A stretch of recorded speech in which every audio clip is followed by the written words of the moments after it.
आलोक प्रवेश निद्राचाडी बूटो जीवा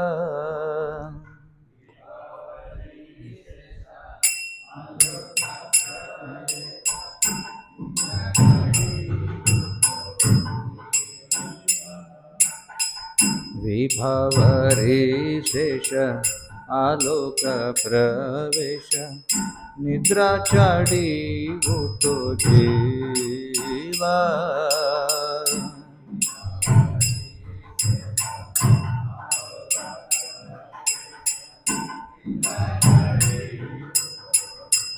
जीवा बोलो हरि हरि मुकुंद मुरारी राम कृष्ण हयग्रीवा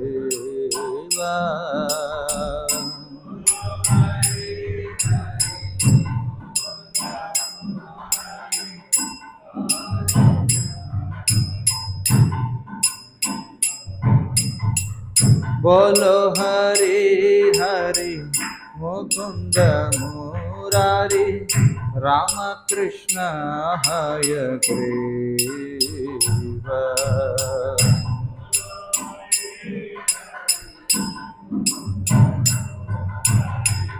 राम कृष्ण हयग्रीवा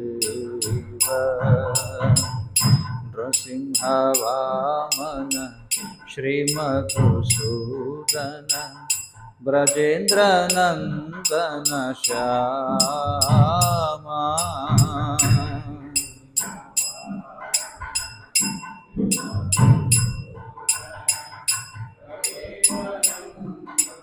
श्यामा नृसिंह वामन श्रीमधुसूदन ब्रजेन्द्र नंदन श्यामा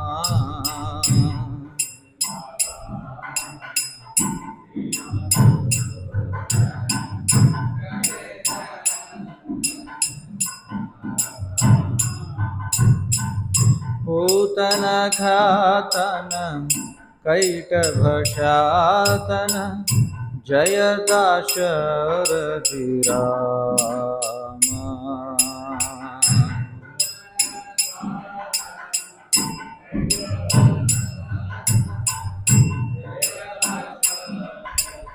रामा पूतन घातन कैटभशातन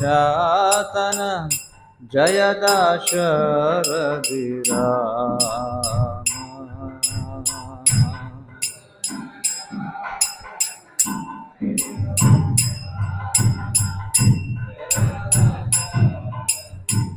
रामा यशोदा दुलाल गोविंद गोपाल वृंदावन पुरंदरा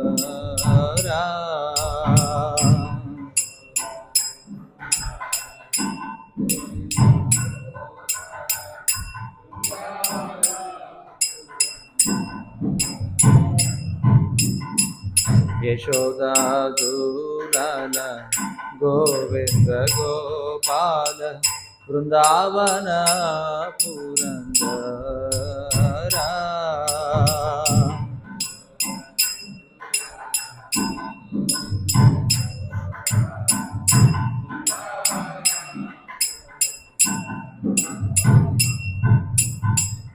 गोपी प्रिया जन राधिका रमण भुवन सुंदर बर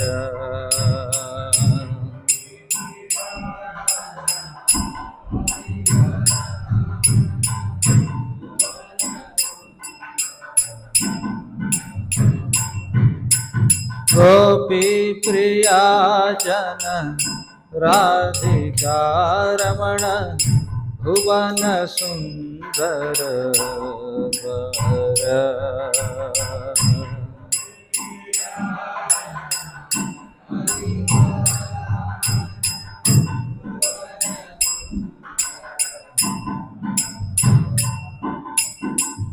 रावणांतक कर माखन तस्कर गोपी जन वस्त्रहारे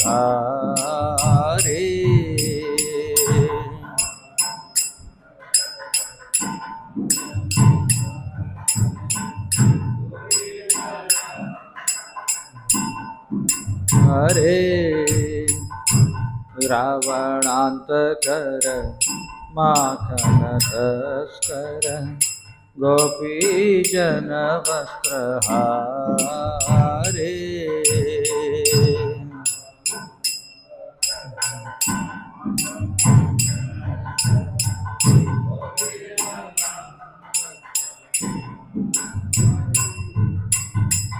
ब्रजेरा राखाल गोप वृंद पाल चित्त हरि वंशीधारी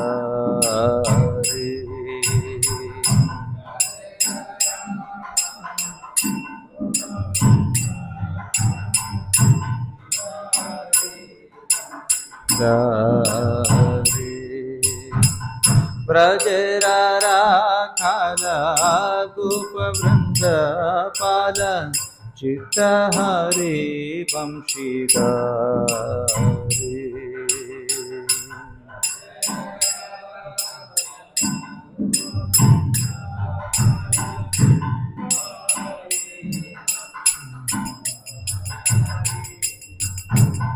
योगींद्र बंदन श्री नंदनंदन ब्रज जन भयहारे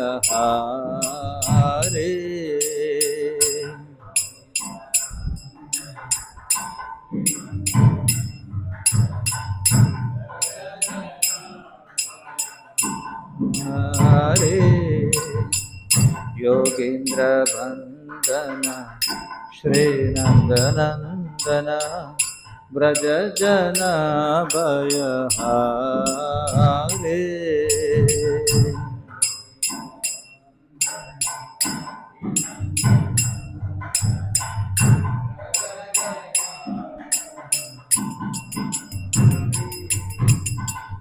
नवीन नेरद रूप मनोहर मोहन वंशी बिहारी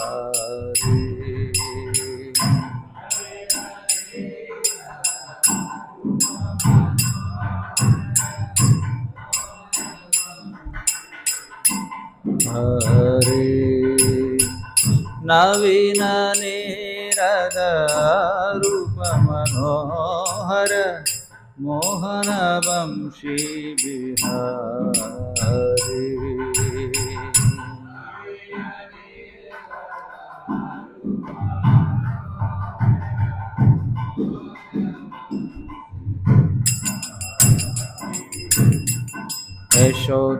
यशोदानंदन कंस निषूदन निकुंज रास विलासी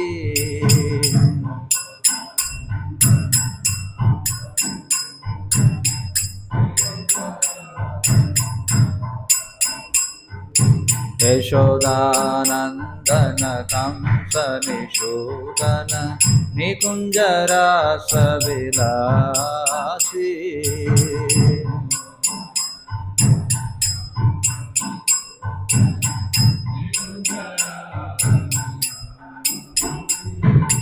कादंब कानन रास परायण वृंद विपिन निवासी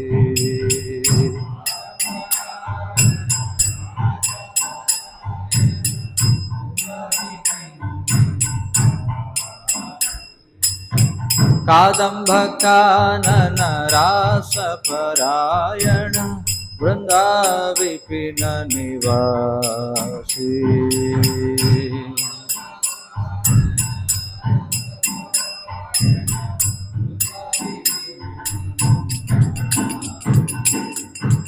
आनंदवर्धन प्रेम निकेतन हुलशर जोजक कामा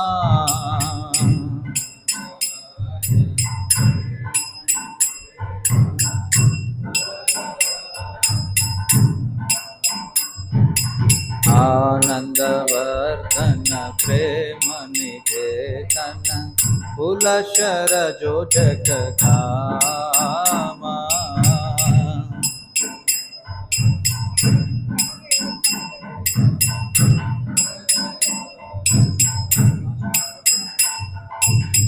गोपांगजा गण चित विनोदन समस्त गुण गण धामा।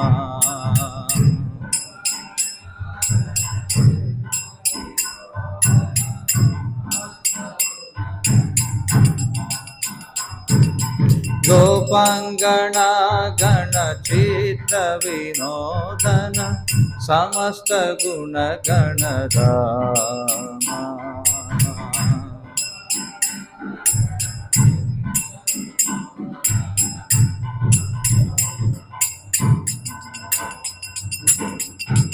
जमुना जीवन केली परायण मानस चंद्र चकोरा।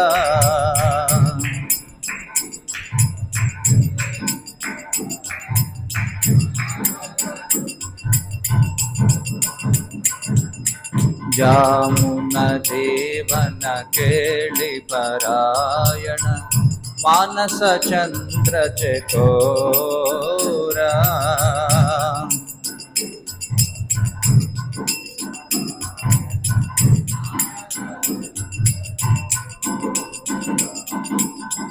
नाम सुधारस गावो कृष्ण जस राखो वचन मन मोर।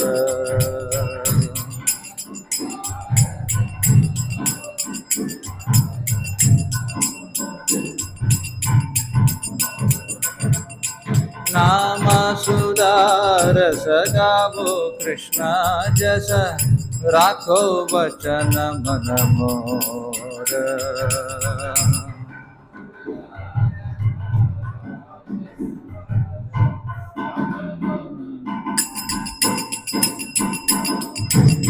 विभावरे शेष आलोक प्रवेश निद्रा चाडी लुटो जीवा।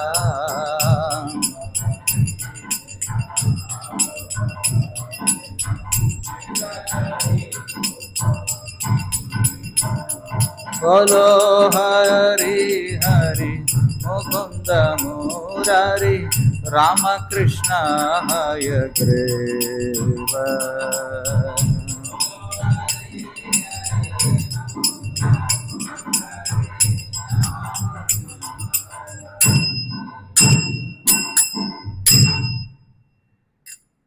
हरिनाम संकीर्तन की जय।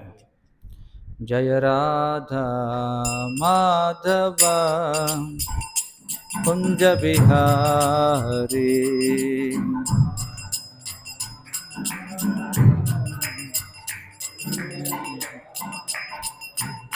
गोपी जन वल्लभ गिरिवरधारी।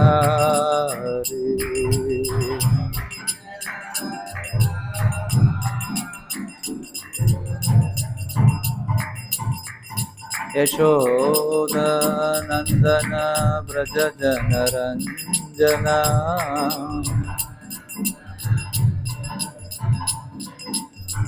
यामुना तीर वनचारी।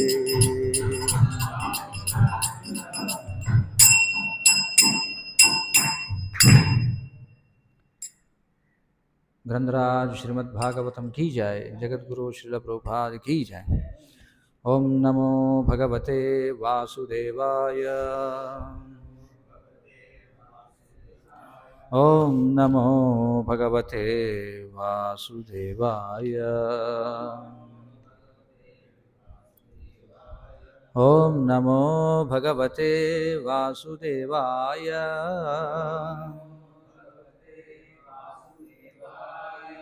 श्रीमद् भागवतम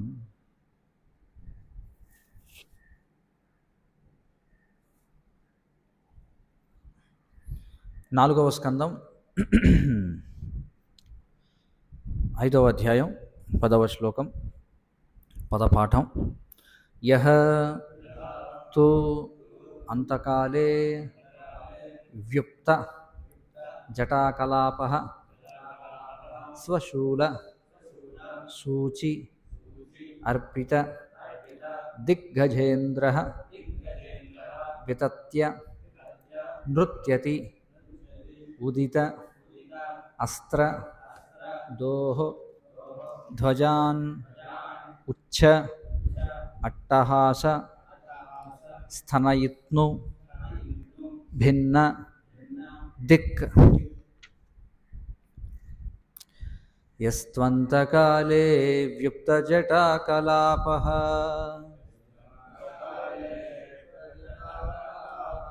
यस्त्वन्तकाले व्युक्तजटाकलापः स्वशूलसूच्यर्पितदिग्गजेन्द्रः स्वशूलसूच्यर्पितदिग्गजेन्द्रः वितत्यनृत्युदितास्त्रदोर्ध्वजा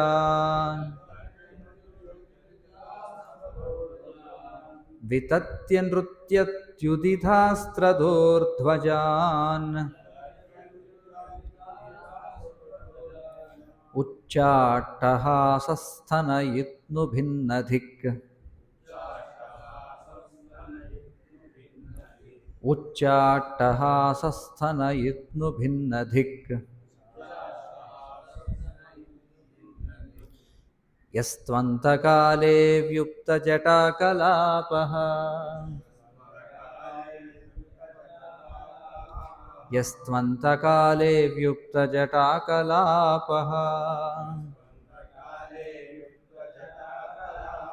स्वशूलसूच्यर्पितदिग्गजेन्द्रः वितत्यनृत्युदितास्त्रदोर्ध्वजान्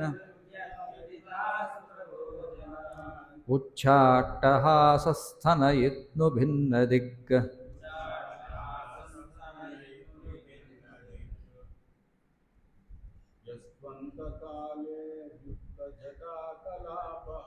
यस्त्वन्तकाले व्युक्तजटाकलापः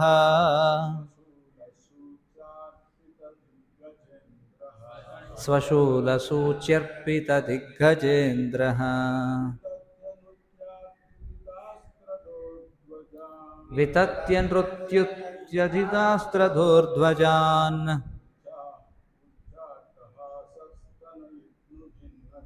उच्चाट्टहासस्तनयित्नुभिन्नदिक्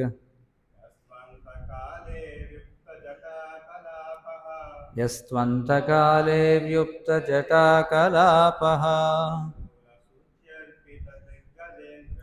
स्वशूलसूच्यर्पितदिग्गजेन्द्रः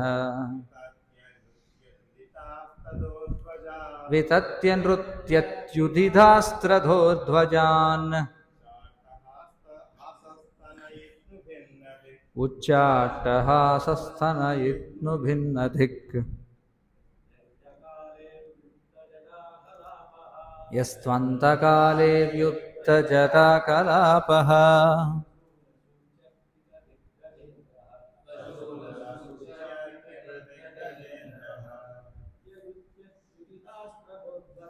वितत्यनृत्युदितास्त्रदोर्ध्वजान् हासस्तनयित्नुभिन्नधिक् ఆన్లైన్లో ఎవరైనా చదువుతారా?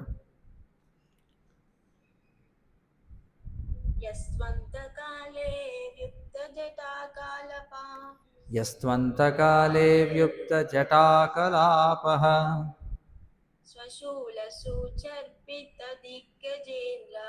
स्वशूलसूच्यर्पितदिग्गजेन्द्रः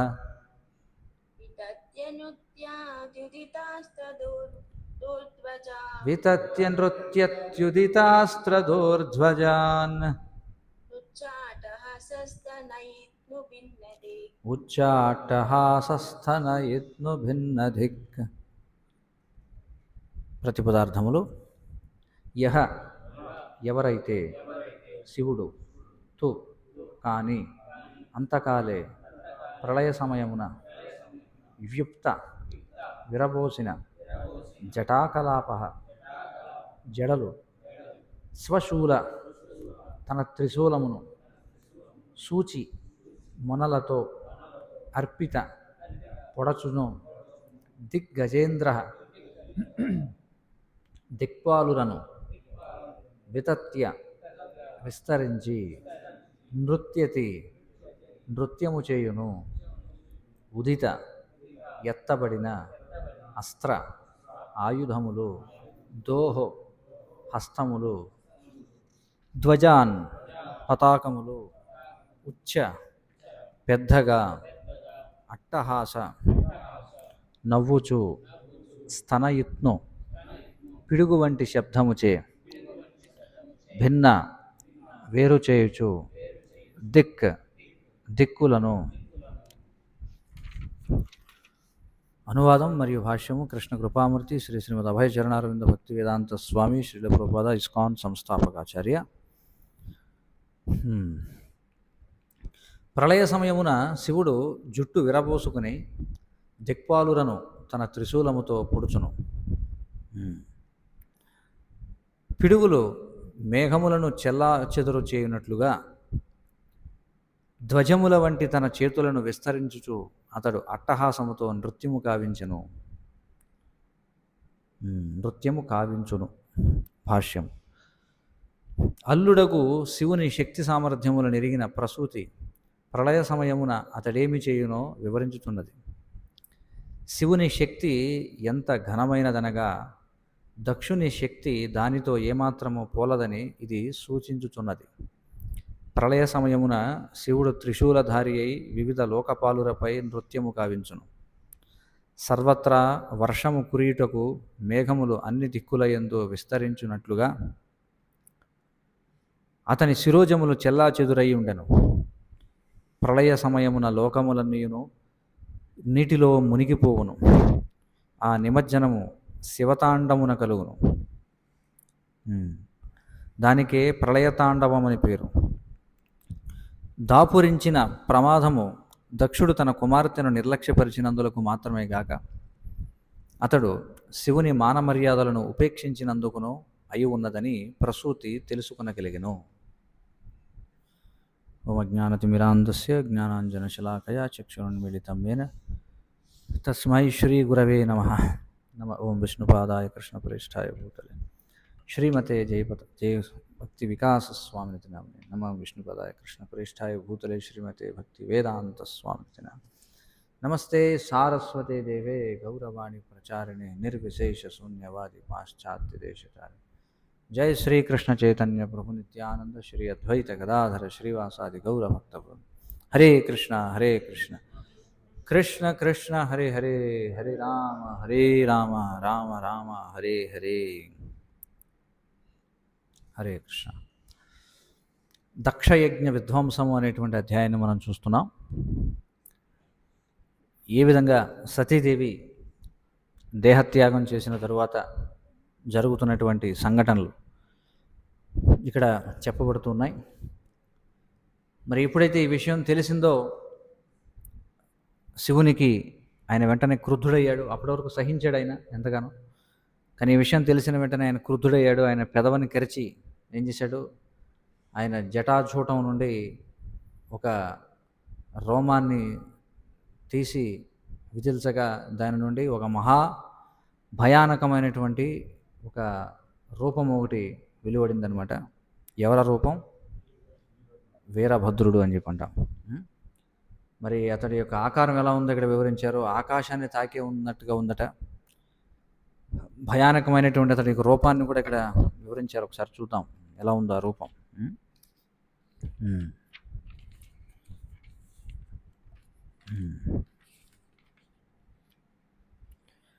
అగ్నిశిఖ వంటి ఒక జడను ఊడబెరికెను. చూడండి, ఏకంగా ఒక వెంట్రుక మాత్రమే కాదు, ఆయన ఏం చేశాడు, ఒక జడనే ఊడబెరికాడట.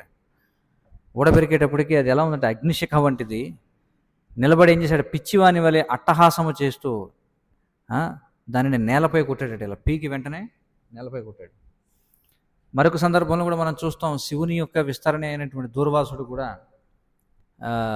అంబరీష్ మహారాజును శిక్షించడం కోసం ఏం చేశాడు, అలాగే ఆయన ఒక జటాజూటాన్ని తీసి నేలపై కొట్టేటప్పటికి ఒక భయంకరమైనటువంటి అసురుడు వచ్చాడు కదా. అయితే అక్కడ వెంటనే సుదర్శన చక్రం అంబరీషుని రక్షించింది, దుర్వాసుని వెంటపడింది. మరి దుర్వాసుడు ముల్లోకాలు తిరగాల్సి వచ్చింది, చూశాం కదా.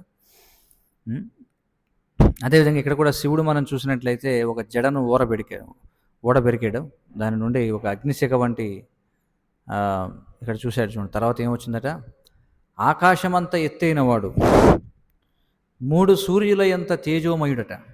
ఆ వచ్చినటువంటి వ్యక్తి 3 సూర్యుల ఎందు తేజోమయుడు, భయంకరుడైన నల్లని అతికాయుడొకడు. ఎలా ఉందట, నల్లగా ఉందట దేహం. అతికాయుడు అంటే భారీ శరీరం ప్రత్యక్షమైంది. అతని దంతములు మిగుల భేకరములై ఉన్నాయి, దంతములు. శిరోజములు జ్వలించు అగ్నివలే ఉన్నాయి. 1000 హస్తములు కలిగి ఉన్నాడట. చూడండి, 1000 హస్తములు కలిగి ఉన్నాడు. ఆ హస్తముల యందు వివిధ ఆయుధములను దాల్చి ఉన్నాడు. అతడు కపాలమాలను ధరించి ఉన్నాడు. వెంటనే వచ్చే ఉన్నాడు, కిం కరోమీతి అని చెప్పన్నాడు. చూడండి, కిం కరోమి అంటే ఏమిటి, ఏం చేయమంటారండి. కింకరుడు అంటే అర్థం ఏమిటి, కింకరుడు అంటే ఏం చేయమంటారో చెప్పండి అని ఆజ్ఞ కోసం వేచి ఉండేవాడిని కింకరుడు అని చెప్పంటారు.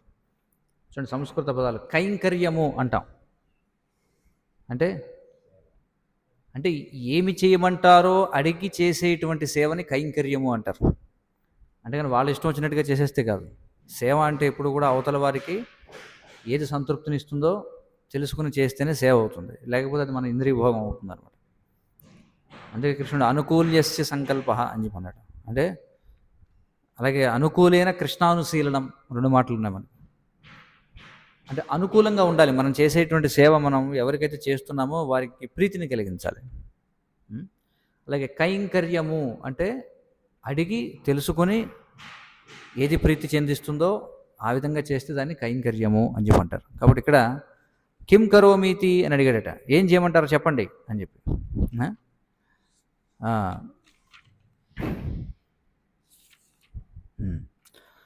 మహాకాయుడు ఏం చేశాడు, అంజలి బద్ధుడై నమస్కారం చేసి, హే ప్రభు, నేనేమి చేయాలనో ఆజ్ఞనొసగుడు అని పలకగా, భూతనాథుడైనటువంటి శివుడే ఉన్నాడు, నా నుండి జన్మించి నా గణమునకు అధిపతివైనందున యజ్ఞస్థలి యందు దక్షుని మరియు అతని సైన్యమును వధించివేయి అని చెప్పి ఆజ్ఞాపించాడు.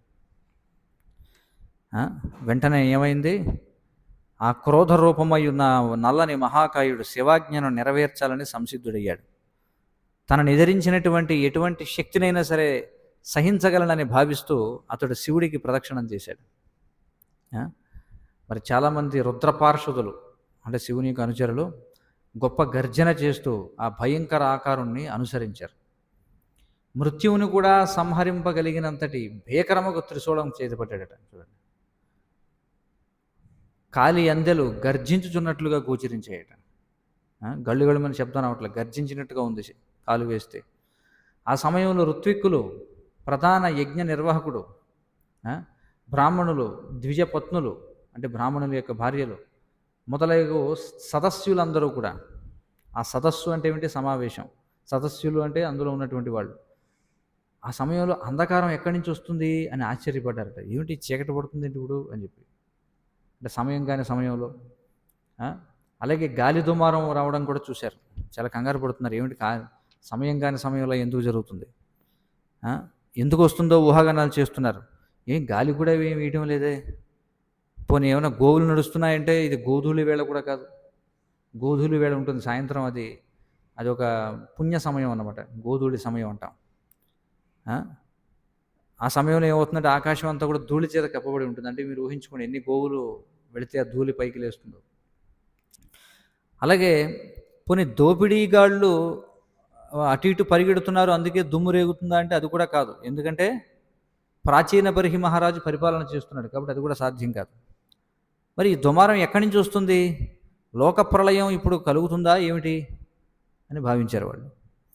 ఆ సమయంలో దక్షుని యొక్క పత్ని భార్య ఎవరు, ప్రసూతి, ఆ, ఇతర స్త్రీలందరినీ కూడా ఆ, ఉద్దేశించి ఉద్విగ్నతతో ఇలా మాట్లాడిందట. ఏమని? సతీదేవి మరణానికి కారణమైన దక్షుడే ఈ ప్రమాదాన్ని తెచ్చాడు.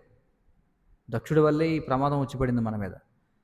ఎలాంటి అపరాధం చేయనటువంటి సతీదేవి తన సోదరీమణులందరూ చూస్తుండగానే దేహత్యాగం చేసింది. కాబట్టి దీనికి ఖచ్చితంగా ఏదో ఒక భయంకరమైనటువంటి పర్యవసానం కలగబోతుంది ఇప్పుడు. ప్రళయ సమయమున శివుడు జుట్టు విరబోసుకుని ఏం చేస్తాడు? దిక్పాలులను తన శూలములతో పొడుస్తారట. చూడండి, దిక్పాలకులు అంటే ఎవరు ఉన్నారు మనకి? 8 దిక్కులు ఉన్నాయి, 10 దిక్కులు ఉన్నాయి. 10 దిక్కులకి కూడా పాలకులు ఉన్నారు. ముఖ్యంగా మనకి 4 ప్రధాన దిక్కులు ఏవైతే ఉన్నాయో, తూర్పు, పడమర, దక్షిణం, ఉత్తరం. తూర్పుకైతే ఇంద్రుడు దిక్పాలకుడు, దక్షిణానికైతే యముడు, పడమరకి వరుణుడు, అలాగే ఉత్తరానికి కుబేరుడు. వీళ్ళు కాకుండా మళ్ళీ 4 మూలల 4 ఉన్నాయి. ఊర్ధ్వ అధోలోకాలు ఉన్నాయి, ఊర్ధ్వ అధో దిక్కులు కూడా ఉన్నాయి. ఈ దిక్పాలకులను తన త్రిశూలంతో పొడుస్తారట ప్రళయకాలంలో. చూడండి, ఎందుకంటే ఇంక అంత నాశనం అయ్యేటువంటి సమయం అనమాట. పిడుగులు మేఘములను చెల్లా చెదురు చేయనట్లుగా. మన మేఘాల్లో మనం ఒకసారి మెరుపులు చూస్తుంటాం, అంటే మన దగ్గర పడకపోయినా ఎక్కడో దూరంగా వెళ్ళిపడుతుంటుంది.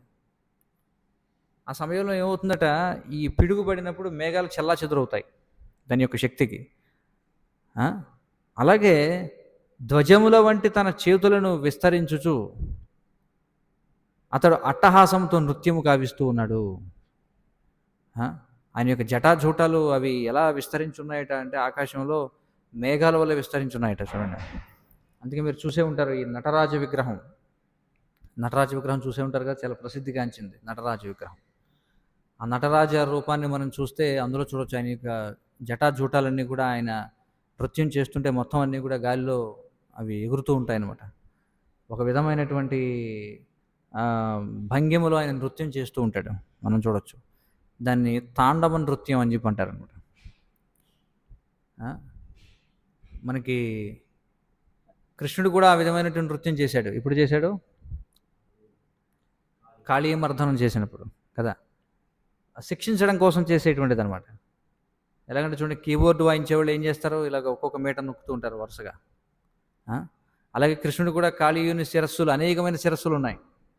ఒక శిరస్సును నొక్కేటప్పటికి ఇంకో శిరస్సు పైకి లేస్తుంది కోపంతో, మరి దాన్ని తొక్కుతాడు, మరి ఇంకోటి లేగుస్తుంది. ఇలా కీబోర్డు వాయించినట్టు వాయించి పడేశాడు అనమాట. చూడండి,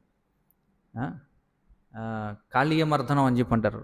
ఆ కాళీయమర్దనానికి ఒక అనుగుణమైనటువంటి రాగం కూడా ఉందన్నమాట. కాళీయమర్దన తిల్లానా అని చెప్పి అంటారు. అంటే దానికి రకరకాల సంగీతంలో ఇప్పుడు చూడండి, దాన్ని ఏమంటారు, పరిగెడుతున్నటువంటి గుర్రంలాగా ఒక రాగం ఉంటుంది. రాగాల్లో మనకి సంగీత శాస్త్రంలో రకరకాల రాగాలు ఉన్నాయన్నమాట. అందులో కథన కుతూహల రాగం అంటారు. ఉదాహరణ, కథన కుతూహల రాగం అంటే ఇప్పుడు గుర్రం కథనానికి అంటే యుద్ధానికి వెళుతుంది అనుకుని పరిగెత్తు ఎలా ఉంటుంది, ఆ రాగం కూడా అలా ఉంటుందన్నమాట, వేగంగా. అలాగే హిందోళ రాగం అని ఒకటి ఉంటుంది. అలాగే కాళీయమర్దనం ఇదొక రాగం అనమాట. ఆ రాగం పాడుతుంటేనే అది నాట్యం చేస్తున్నట్టు ఉంటుందన్నమాట.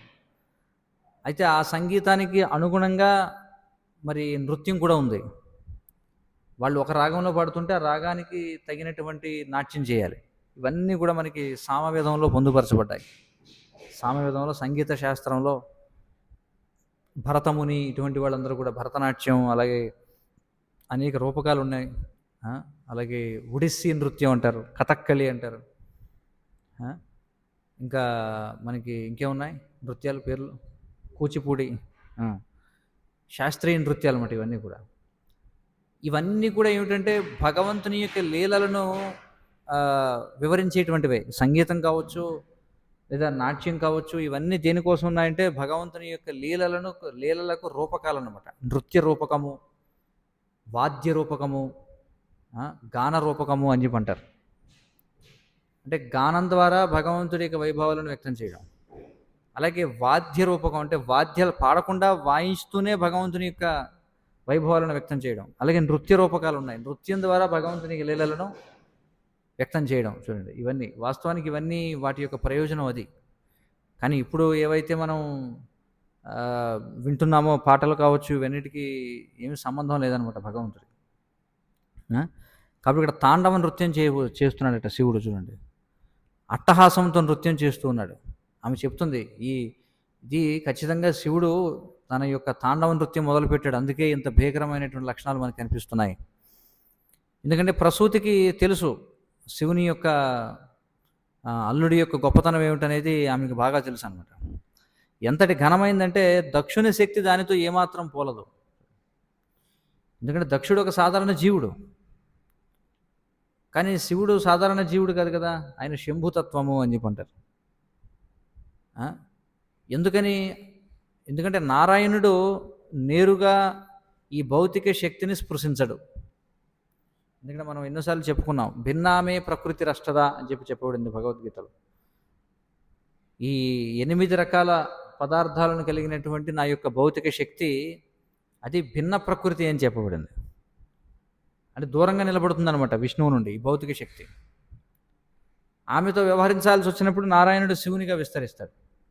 మరి ఆ విస్తరణ ఏదైతే ఉందో అది మధ్యస్థమైనటువంటి విస్తరణ. అటు స్వయంగా నారాయణుడు కాదు, అలాగని జీవుడు కాదు, మధ్యస్థమైనటువంటి తత్వం. అంటే శివుడు ఒక్కొక్కసారి భగవంతునిలాగా వ్యవహరిస్తాడు, ఒక్కొక్కసారి ఆయన కూడా సాధారణ జీవిలాగా వ్యవహరిస్తుంటాడు.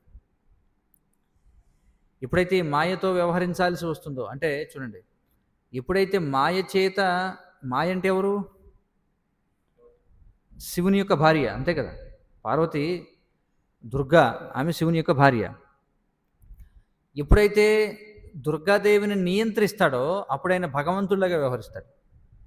కానీ ఒక్కొక్కసారి దుర్గాదేవి చేత ఆయన నియంత్రించబడినప్పుడు ఆయన జీవునిలాగా వ్యవహరిస్తాడు. అందుకే శివునిలో మనకి ఈ రెండు రకాల వ్యక్తిత్వాలు కనిపిస్తుంటాయి. అందుకే దాన్ని శంభుతత్వము అన్నారు. కానీ మొత్తానికి అది శంభు అంటే ఏమిటి? ఆయన మంగళప్రదమైన వాడు. అంటే ఒకవేళ ఆయన మాయను నియంత్రించినా, అలాగే మాయ చేత నియంత్రించబడినట్టుగా కనిపించినా ఒక్కోసారి ఆ రెండు కూడా లోక కళ్యాణార్థమే. అందుకే ఆయనని శంభు అన్నారు. అది శంభుతత్వము. మంగళమునే కూర్చేటువంటి వాడు శివుడు, ఎప్పుడు అమంగళాన్ని కూర్చడు అని చెప్పి. అందుచేత ఒక్కోసారి ఆయన జీవునిలా వ్యవహరిస్తుంటాడు, ఒక్కోసారి భగవంతునిలా వ్యవహరిస్తుంటాడు. మరి ప్రసూతి ఇక్కడ చెబుతుందన్నమాట. ఎందుకంటే ఆయన స్వయంగా నారాయణుని యొక్క విస్తరణ, దాదాపుగా భగవంతుడితో సమానం అని చెప్తారు శ్రీల ప్రభుపాదులు. మరి దక్షుడు ఎవరు? దక్షుడు అంటే ఒక జీవి, అంతే కదా, ఒక జీవి, కానీ చాలా శక్తివంతుడైనటువంటి జీవి. మరి ఇద్దరికి పోలిక ఎక్కడుంది? మరి ప్రళయకాలంలో ఏం చేస్తాడు శివుడు? త్రిశూలధారి అయి వివిధ లోకపాలులపై నృత్యము చేస్తాడు. మనకి విలయాలనేవి కొన్నిసార్లు 3 రకాలుగా, కొన్నిసార్లు 4 రకాలుగా చెప్పబడతాయి విలయాలు. శ్రీమద్ భాగవతంలో మనం చూసినట్లయితే 12వ స్కందంలో పరీక్షిత్ మహారాజు అడుగుతాడు సుఖదేవ గోస్వామిని, ఎన్ని రకాల విలయాలు ఉన్నాయి? భాగవతాన్ని ముగిస్తూ సుఖదేవ గోస్వామి చివరిగా పరీక్షిత్ మహారాజుకి ఆశ్వాసం ఇవ్వడం కోసం, అంటే ఆయనని, ఎందుకంటే మరి వారం రోజుల్లో తక్షకుడు వచ్చి కాటు వేస్తాడు కదా పరీక్షిత్ మహారాజుని, మరి మరణం ఆసన్నమవుతుంది కాబట్టి ముందు అనేకమైనటువంటి విషయాలు చెప్పినప్పటికీ చివరిలోకి వచ్చేటప్పటికి, ఓ పరీక్షిత్ మహారాజా, నువ్వు మాత్రమే కాదు ఈ సమస్త జగత్తు కూడా నాశనం కావాల్సిందే అని ధైర్యం చెబుతాడనమాట. ఇది ఎవరికైనా భయం ఉంటుంది కదా, మరణం అంటే భయం ఉంటుందా లేదా? ఉంటుంది. కానీ పరీక్షిత్ మహారాజుని కొంచెం అతనికి ధైర్యాన్ని ఇవ్వడం కోసం, చూడండి ఆయన, మనం సాధారణమైనటువంటి జీవులం, నీ సంగతి నా సంగతి ఏమిటి, మరి విలయమే 4 రకాలుగా ఉంటుందని చెప్పాడు. ఎప్పుడు జరుగుతాయి విలయాలు? ఒకసారి 3 సార్లు అని చెప్పబడుతుంది, తర్వాత సూత గోస్వామి మళ్ళీ 4 సార్లు అని కూడా చెప్తారు. మొదటి విలయం బ్రహ్మదేవుని యొక్క రాత్రి సమయంలో విలయం జరుగుతుంది. బ్రహ్మదేవుడు నిద్రపోతాడు కదా, నిద్రపోయినప్పుడు ఆ రాత్రి సమయంలో అంత విలయమే, ఏముండదు ఆ సమయంలో, అది ఒక రకం విలయం. రెండవది బ్రహ్మదేవుడు మరణించినప్పుడు ఒకసారి జరుగుతుంది. మూడో విలయం ఎలా జరుగుతుందట అంటే, ఈ సృష్టి ఎప్పుడైతే సంపూర్ణంగా అది ఏవైతే మనకు చూడండి 24 తత్వాలుగా విస్తరించాయో, ఇవన్నీ మళ్ళీ మూలమైనటువంటి, ఇప్పుడు చూడండి ముందు ఏం చేస్తుంది? భూమి అన్నిటికంటే స్థూలమైంది కదా, భూమి అన్నిటికంటే స్థూలమైంది. మరి భూమికి ప్రత్యేక లక్షణం ఏమిటి చెప్పండి? గంధం అనేటువంటిది భూమి యొక్క ప్రత్యేకమైనటువంటి లక్షణం. కాబట్టి విలయం అయినప్పుడు ఏం చేస్తుందంటే, భూమి దానికి ముందు మూలకం ఏమిటి? భూమికి ముందు ఏముంది? నీరు. కాబట్టి భూమిని నీటిలో కలిపేస్తే భూమి తన గంధాన్ని కోల్పోతుంది, భూమి కూడా ఉండదు. చూడండి, నీటి యొక్క గుణం ఏమిటి? రసము అంటే రుచి. నీటి యొక్క గుణం రుచి. ఎప్పుడైతే ఇది అగ్నిలో కలిసిపోయినప్పుడు నీరు తన యొక్క లక్షణాలను కోల్పోతుంది, అంటే రుచిని కోల్పోతుంది. ఇప్పుడు అగ్ని యొక్క లక్షణం ఏమిటి? రూపం. ఎప్పుడైతే వాయువులో ఇది కలిసిపోతుందో అప్పుడు అగ్ని తన రూపాన్ని కోల్పోతుంది. వాయువు ఏం చేస్తుంది? ఆకాశంలో వాయువు యొక్క లక్షణం ఏమిటి? స్పర్శ. ఎప్పుడైతే వాయువు ఆకాశంలో కలిసిపోతుందో తన స్పర్శను కోల్పోతుంది. మరి ఆకాశం యొక్క లక్షణం ఏమిటి? శబ్దము. మరి ఈ ఆకాశం ఏదైతే ఉందో దానికి మూలమైనటువంటి దాంట్లో వెనక్కి వెళ్ళిపోతుంది. ఏం చేస్తుందంటే ఈ మహత్తత్వంలో కలిసిపోతుంది అనమాట. ఈ రకంగా ఒక విలయం జరుగుతుంది. ఇది మూడవది. అయితే మరొక రకమైన విలయం ఏమిటంటే ఈ మొత్తం ఇవన్నీ కూడా ఒకదానింట్లో ఒకటి వెనక్కి వెళ్ళిపోయి మహత్తత్వంలో కలిసిపోయి మహత్తత్వం కూడా కనిపించకుండా ప్రధానంలోకి వెళ్ళిపోతుంది అనమాట. అది మళ్ళీ ఏమవుతుంది? ఈ మహావిష్ణువు యొక్క రోమకోపాల్లోకి వెళ్ళిపోతుంది. అది 4వ విలయంగా చెప్పారు. అంటే ఈ సృష్టిలో ప్రతిదీ కూడా నాశనం కావలసిందే. అందుకని మీరు చూసినట్లయితే 12వ స్కందంలో చివరిగా పరీక్షిత్ మహారాజుకు చెప్పింది ఏమిటంటే ఈ విలయాల గురించి చెప్తాడనమాట. ఎందుకంటే ధైర్యం ఇవ్వడం కోసం. అంతే కదా. ఇప్పుడు కృష్ణుడు కూడా చూడండి, భగవద్గీత ఆరంభంలో మరణం గురించి చెప్పాడు కదా. ఏమన్నాడు? జాతస్య హి ధ్రువోర్మృత్యు ధ్రువం జన్మ మృతస్య చ తస్మాద్ అపరిహార్యార్థే నస్త్వం శోచితుమర్హసి అని చెప్పన్నాడు. పుట్టినవాడు మరణించక తప్పదు, మరణించినవాడు పుట్టక తప్పదయ్యా. 3 శ్లోకాలు ముఖ్యంగా కృష్ణుడు చెప్తాడు ఆత్మతత్వంతో సంబంధం లేకుండా. అవ్యక్తాదీని భూతాని వ్యక్తమధ్యాని భారత అవ్యక్త నిధనాన్యేవ తత్రకా పరిదేవన అని చెప్పంటాడు. ఆది యందు అన్నీ కూడా అవ్యక్తంగా ఉన్నాయి, మధ్యలో వ్యక్తమయ్యాయి, మళ్ళీ తర్వాత కూడా మళ్ళీ అవ్యక్తం అయిపోతాయి. కాబట్టి దీని గురించి ఎందుకయ్యా నువ్వు బాధపడతావు అని చెప్పంటాడు. అందుచేత ఏమిటంటే విలయం చెందాల్సిందే ప్రతిదీ కూడా. కాబట్టి విలయం చేసేటువంటి సమయంలో శివుడు, ఎందుకంటే విలయం అనేది తమో గుణంలో చేసేటువంటిది. సృష్టికి ఒక వరుస అవసరం. సృష్టించాలంటే ఒక వరుసలో సృష్టించాలి. పోషణ ఇంకా జాగ్రత్తగా చేయాలి. కానీ నాశనం చేయడానికి ఒక వరుస ఉంటుందా? లేదు. ఇప్పుడు ఒక ఇల్లు కట్టాలనుకోండి, ఎలా కడతారు? ముందు దానికి ఒక ప్రణాళిక వేస్తారు, దాని గీతలో గీస్తారు ఇవన్నీ. తర్వాత దానికి ముందు కింద పునాదులు తవ్వుతారు, అందులో ఇది వేస్తారు. ఆ తర్వాత పైన మెల్లగా గోడలు కట్టడం మొదలు పెడతారు. అంతా వరుసగా చాలా క్రమంగా కడతారు కదా. సృష్టి అనేది క్రమంగా జరుగుతుంది. కానీ నాశనానికి మాత్రం ఎలాంటి క్రమం ఉండదు. చూడండి, ఇప్పుడు ఇల్లును పడగొట్టినప్పుడు కూడా అదే వరుసలో పడగొడతారా? ముందు అలా కదండి, ముందు స్లాబ్ పడగొడదాం, ముందు తర్వాత ఐరన్ ఎలా కట్టాము అలాగే మొత్తం ఐరన్ ఊసలన్నీ తీద్దాం ఉంటుందా? లేదు, వస్తుంది, యంత్రం వస్తుంది, బడబడబడ ఏది దొరుకుతుంది పడబడబడ కొట్టిపోతుంది అంతే. మనం కూడా చూడండి, ఇక్కడ డెమోలిషన్ డెబ్రిస్ అంతే కదా, నాశనం అయినటువంటి పదార్థాలు తీసుకొచ్చాం ఇక్కడ దేనికి, ఏదో రోడ్లో వేయడానికి. అందులో చూస్తే మీకు అన్ని రకాలు ఉంటాయి, గుమ్మాలు ఉంటాయి, చెక్కలు ఉంటాయి, ప్లాస్టిక్ ఉంటుంది, కరెంట్ వైర్లు ఉంటాయి, అన్ని రకాలు ఉంటాయి అందులో. అంటే అదొక దానికి ఏమి ఒక వరుస లేదనమాట. అలాగే శివతాండవం జరిగేటప్పుడు కూడా ఏమవుతుందంటే శివుడు ఆ విధంగా వాళ్ళు లేదు వీళ్ళు లేదు, తాండవం జరిగినప్పుడు అందరూ నాశనం అయిపోతారు. అంతేగాని ఇక్కడ మర్యాదలు కూడా ఏం లేవు. వీళ్ళు లోకపాలకులు, అప్పటి వరకు ఈయనేమో ఇంద్రుడు, ఈయనేమో వరుణుడు, ఆయనేమో యముడు, ఏం లేవు అనమాట. దిగ్గజాలు లేవు, ఏం లేవు, మొత్తం కొట్టిపడేస్తాడు మొత్తం. చూడండి, అందరూ నాశనం అయిపోతారు. కాబట్టి ఇక్కడ ఏం చెప్తున్నారంటే సర్వత్రా వర్షము కురవాలంటే మేఘాలు అన్ని దిక్కులా విస్తరించి ఉండాలి కదా. అదేవిధంగా ఈయనకు శిరోజాలు కూడా చెల్లా చెదురై ఉంటాయి. శివుడు విలయ నాట్యం చేసినప్పుడు మనం చూడొచ్చు, నటరాజు విగ్రహంలో చాలా చక్కగా ఆయన యొక్క జటాజూటాలు కూడా ఎగురుతున్నట్టుగా, అవి కూడా లయబద్ధంగా చూడండి. చాలాసార్లు చూస్తుంటే నాట్యం చేసేవాళ్ళు వారి యొక్క శిరోజాలు కూడా లయబద్ధంగా ఎగురుతూ ఉంటాయి అటు ఇటు మనం చూస్తే. ప్రళయ సమయంలో లోకాలన్నీ కూడా నీటిలో మునిగిపోతాయి. మనకి వివరించబడుతుంది ఎప్పుడైతే ఇప్పుడు ఈ కలియుగం ముగిసిన తర్వాత ఏమీ నాశనం అవ్వదు, ఎందుకంటే వెంటనే సత్యయుగం ప్రారంభమైపోతుంది. ఎందుకంటే శంతను మహారాజు యొక్క సోదరుడు దేవాపి అని ఒక ఆయన ఉన్నాడు. ఆ దేవాపి ఇంకా బతికే ఉన్నాడు అనమాట. చిరంజీవుల్లో ఉన్నారు వీళ్ళంతా. ఈ దేవాపి ఏం చేస్తారంటే ఎప్పుడైతే కలియుగం ముగిసిపోతుందో, కలికి అవతారంలో కృష్ణుడు వచ్చి మొత్తం సర్వనాశనం చేసిన తర్వాత మళ్ళీ దేవాపి వచ్చి మళ్ళీ సంతానాన్ని ఉత్పత్తి చేస్తాడనమాట. చూడండి. అయితే విలయం జరిగేటప్పుడు ఏం జరుగుతుంది వివరించబడింది. ముందు ఏమవుతుందంటే విపరీతమైనటువంటి ఎండలు కాస్తాయట. చూడండి, భాగవతంలో చెప్పబడింది. విపరీతమైనటువంటి ఎండలు కాస్తాయి.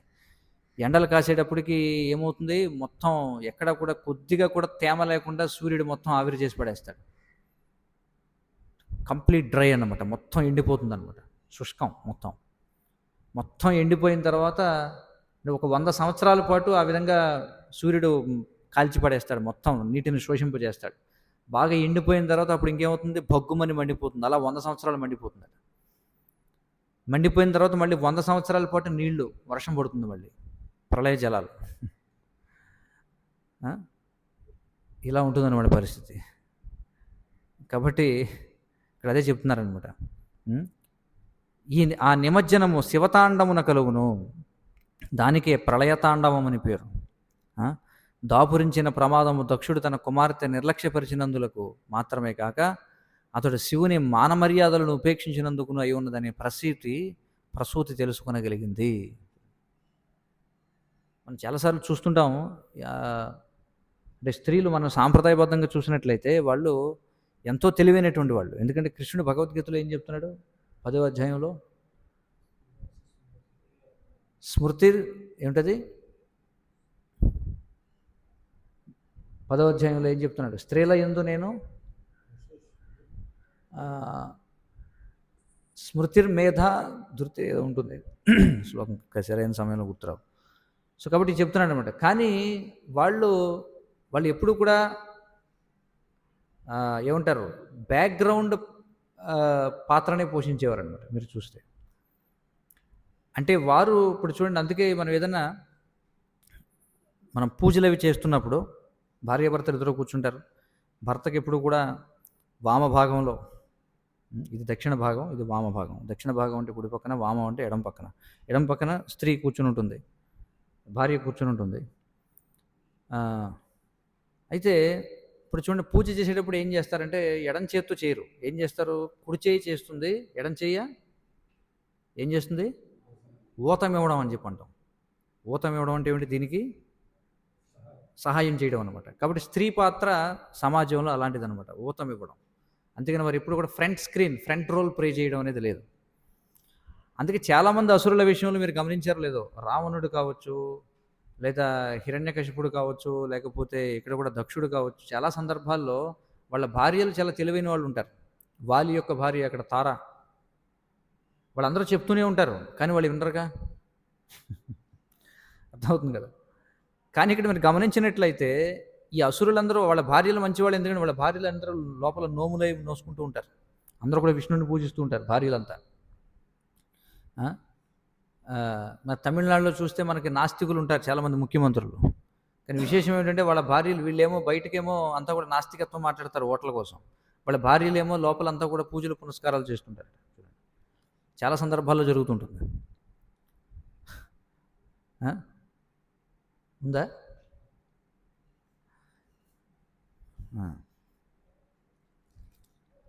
చూడండి, 10వ అధ్యాయం 34వ శ్లోకంలో కృష్ణుడు చెప్తున్నాడు, కీర్తి శ్రీర్వాక్ష నారీణాం స్మృతిర్మేధ ధృతిక్షమ అని చెప్పుకుంటున్నాడు. ఏమంటున్నాడు, స్త్రీలలోని యశస్సు, ఐశ్వర్యము, మనోహరమైన వాక్కు, జ్ఞాపక శక్తి, బుద్ధి, దృఢత్వము, ఓర్పును నేనే అని చెప్పుకుంటున్నాడు కృష్ణుడు. చూడండి ఎన్ని లక్షణాలు చెప్పబడ్డాయో. యశస్సు, ఐశ్వర్యము, మనోహరమైన వాక్కు, జ్ఞాపక శక్తి, బుద్ధి, దృఢత్వము, ఓర్పు కదా, ఇవన్నీ కూడా స్త్రీ యొక్క లక్షణాలు అనమాట. అలాగే స్త్రీ లక్షణాలుగా కూడా చెప్పబడుతుంది. అంటే ఈ లక్షణాలు స్త్రీలలో ఉంటాయి, అలాగే ఈ లక్షణమే స్త్రీ స్వభావము అని కూడా చెప్తున్నారు ఇక్కడ. మరి ఇవన్నీ ఉన్నప్పటికీ కూడా మనం చూస్తే సాంప్రదాయబద్ధంగా స్త్రీలు మాకు ఇవన్నీ ఉన్నాయి. చాలాసార్లు మనం చూస్తుంటాం, భర్తల కంటే భార్యలే చాలా తెలివైన వాళ్ళే ఉంటారు కదా. భార్యలే తెలివైన వాళ్ళు ఉంటారు, ఒక్కోసారి వారే అందంగా కూడా ఉంటారు, అలాగే వారికి జ్ఞాపక శక్తి ఎక్కువ ఉంటుంది, బుద్ధి బాగా ఉంటుంది, దృఢత్వం ఉంటుంది, ఓర్పు ఉంటుంది. కానీ వాళ్ళు ముందుకు రారనమాట. చూడండి, ఎందుకంటే అది భగవంతుడే విధించినటువంటి ఒక ఇది. వాళ్ళు ఊతం ఇస్తారు. చూడండి, ఊతము అనేటువంటి పదం సంస్కృత పదం. మనకి శ్రీమద్ భాగవతం 2వ స్కందం 10వ అధ్యాయంలో మొదటి శ్లోకంలో ఒక పురాణం అంటే భాగవతంలో వివరించబడినటువంటి 10 విషయాలు చర్చించినప్పుడు అందులో కారణమూతయ అని చెప్పి ఉంటాడు. ఊతము అంటే ఏమిటంటే బలం ఇవ్వడం, ప్రేరణ ఇవ్వడం అన్నమాట. అదే పదం మనకి తెలుగులోకి వచ్చింది, ఊతం ఇవ్వడం అంటారు.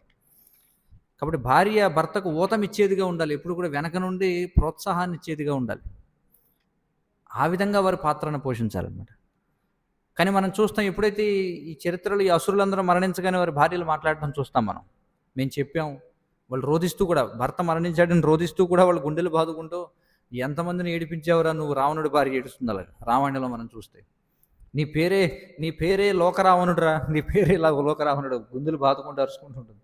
రావణ అంటే ఏమిటి, ఏడిపించేవాడు అని అర్థం.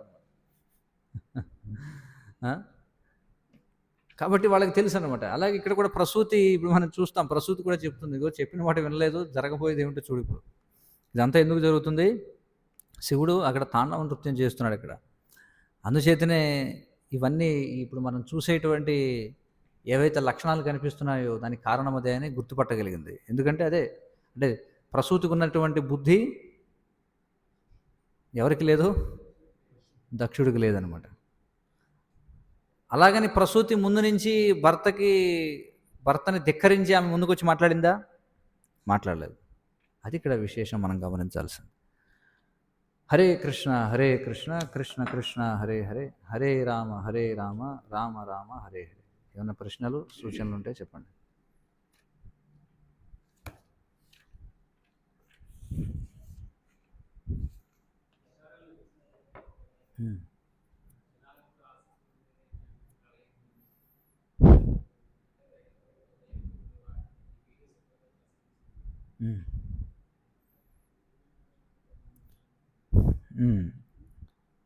సో ఇక్కడ ప్రశ్న ఏమిటంటే, చాలామందికి ప్రళయం అంటే బాగా ఇష్టం, ప్రళయం గురించి చాలా అడుగుతూ ఉంటారు. అంటే వాళ్ళు తమ గుణంలో ఉన్నట్టు అనమాట.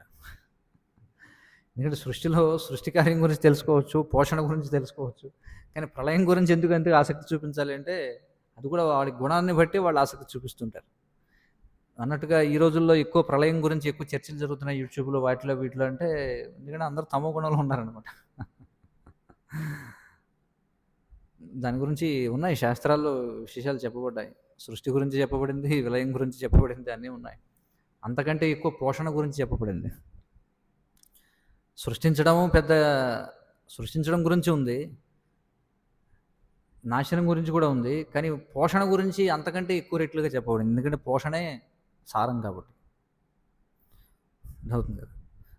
తెలుసుకోవాలంటే పురాణాలు చదవచ్చు.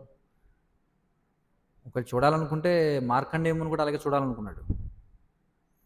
మార్కండేయముని నరనారాయణుని వరం అడుగుతాడు అనమాట. ఎందుకంటే మార్కండేయముని ఆయన యొక్క శక్తి మనం చూడొచ్చు. భాగవతం 12వ స్కందంలో ఆయన ఎంత గొప్పటి తపస్వి. ఇంద్రుడు వచ్చి అతని యొక్క తపస్సును భగ్నం చేద్దాం అనుకున్నా ఆయన చెల్లించలేదనమాట. దానికి సంతృప్తి చెంది నరనారాయణులు ప్రత్యక్షం అవుతారు. ప్రత్యక్షమైనప్పుడు ఆయన అడుగుతాడు, ఏమిటయ్యా నీకు ఏం కావాలని కోరుకుంటే ఆయన ఏమడిగాడు, నేను బ్రహ్మదేవునికి రాత్రి సమయంలో ఏ జీవి ఉండరు కదా, ఆ సమయంలో ఎలా ఉంటుందో చూడాలనుకుంటున్నాను అని. కాబట్టి మార్కండేయుడికి ఎలాంటి అనుభవం కలిగిందో మనం చూడొచ్చు భాగవతంలో. ఆయన ఎంతటి భయభ్రాంతులకు గురవుతాడు. సో కాబట్టి విలయాన్ని చూడాలనుకోకూడదు, చక్కగా భగవంతుని యొక్క పోషణని చూడాలనుకోవడం, లీలను చూడాలనుకోవడం మంచిదే, కానీ విలయాన్ని చూడాలనుకోవడం చాలా ప్రమాదం అన్నమాట. హరే కృష్ణ.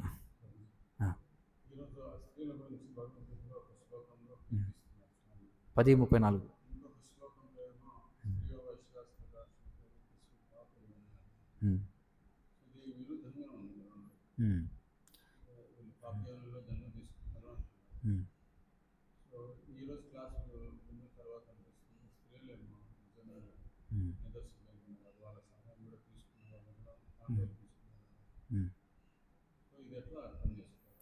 ఇక్కడ ప్రశ్న ఏమిటంటే, భగవద్గీత 10:34లో స్త్రీలలో ఉండేటువంటి గుణాలు ఏవైతే ఉన్నాయో వాటిని కృష్ణుడు చెబుతున్నాడు.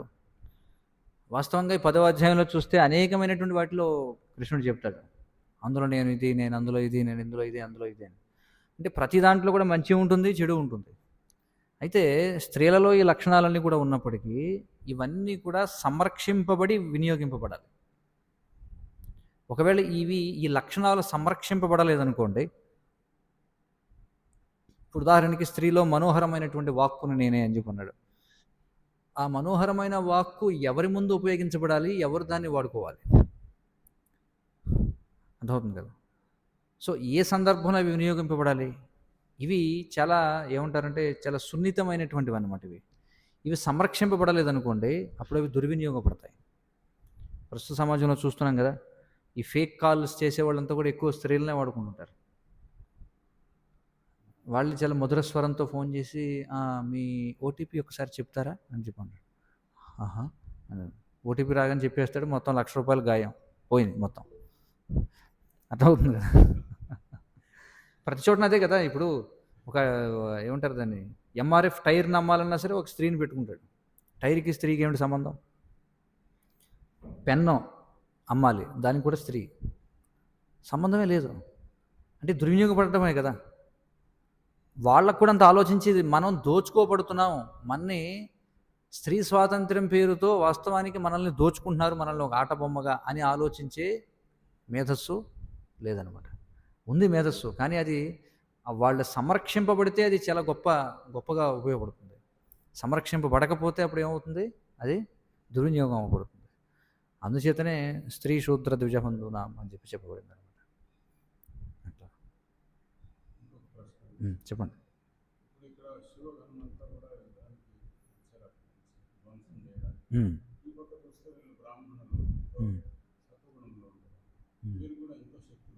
అవును.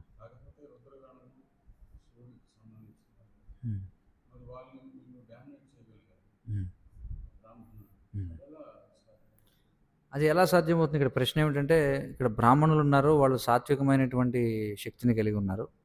కానీ ఇక్కడ శివుణ్ణి చూసినట్లయితే ఇక్కడ తామసికమైనటువంటి ఇది. అంటే ఆ సందర్భంలో తమోగుణ ప్రభావం ఎక్కువగా ఉందన్నమాట. ఎందుకంటే అప్పటికే ఆ యజ్ఞస్థలం అది మలినమైపోయింది. ఎందుకంటే అక్కడ ఆత్మాహుతి చేసుకుంది సతీదేవి. కాబట్టి తమోగుణం అప్పటికే ప్రవేశించింది, తమోగుణం యొక్క ప్రభావం పెరిగిపోయింది. భగవద్గీతలో కృష్ణుడు చెప్పినట్టుగా ఈ 3 గుణాలు కూడా ఏం చేస్తాయి? ఒక్కో సందర్భంలో సత్వగుణం ప్రకాశిస్తుంది, ఒక్కో సందర్భంలో రజోగుణం ప్రకాశిస్తుంది, ఒక్కో సందర్భంలో తమోగుణం ప్రకాశిస్తుంది. ఈ 3 ఒకదాన్ని ఒకటి లాక్కుంటుంటాయి కిందకి. శాశ్వతంగా ఈ భౌతిక ప్రపంచంలో సత్వగుణమే ఉండదన్నమాట. అలాగే ఈ సందర్భంలో తమోగుణం తన యొక్క ఆధిపత్యాన్ని చెలాయించింది ఆ సమయంలో. కాబట్టి ఆ సమయంలో ఎవరు ఏం చేయలేరు, సత్వగుణం కూడా ఏం చేయలేదు. ఎలాంటిదంటే చూడండి, ఒక వ్యక్తి ఎంత బ్రాహ్మణుడైనా ఉండొచ్చు, ఎంత సాధకుడైనా ఉండొచ్చు, సరైన విశ్రాంతి లేదనుకోండి, ఎంతటి వాడైనా కునుకుపాటు చేయాల్సిందే. అప్పుడు మనం అనొచ్చు, అదేమిటి మరి అతడు సత్వగుణంలో ఉన్నవాడు కదా, ఇలా కునుకుపాట్లు ఎందుకు పడుతున్నాడంటే తమోగుణం ప్రభావం చేస్తుంది అక్కడ. సో ఆ విధంగా దీన్ని మనం అర్థం చేసుకోవాలి. అట్లా ఇక్కడ ఎవరో ఒక ప్రశ్న వేశారు, ఏమిటది? కలియుగంలో భార్య పాత్ర భర్తకి సపోర్ట్గా ఉండాలా లేదా డామినేట్ చేయాలా? ఇందులో సందేహమే లేదు. ఖచ్చితంగా భార్య పాత్ర భర్తకి సపోర్ట్ చేయడమే, భర్తకి ఊతం ఇవ్వాలి. అదే కదా మనం చెప్తున్నాం. దీని గురించి మీకు సంపూర్ణ సమాచారం కావాలంటే మీరు ఇంగ్లీష్ చదివేవాళ్ళు అయితే ఉమెన్ మదర్స్ అండ్ మాస్టర్స్ అనే పుస్తకం చదవండి. త్వరలో అది తెలుగులో కూడా వస్తుంది. మీరు చదవాలనుకుంటే మదర్స్ అండ్ మాస్టర్స్ అనే పుస్తకం చదవండి. మీకు కావాలంటే మేము పంపించగలం. హరే కృష్ణ. ఇంకేమైనా ప్రశ్నలు ఉన్నాయా ఎవరికైనా?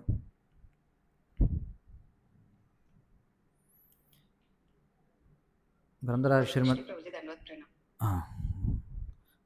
శ్రీమద్ భాగవతం की जय, जगद्गुरु श्रील प्रभुपाद की जय। वाञ्छाकल्पतरुभ्यश्च कृपा सिन्धुभ्यो च पतितानां पावनेभ्यो वैष्णवेभ्यो नमो नमः।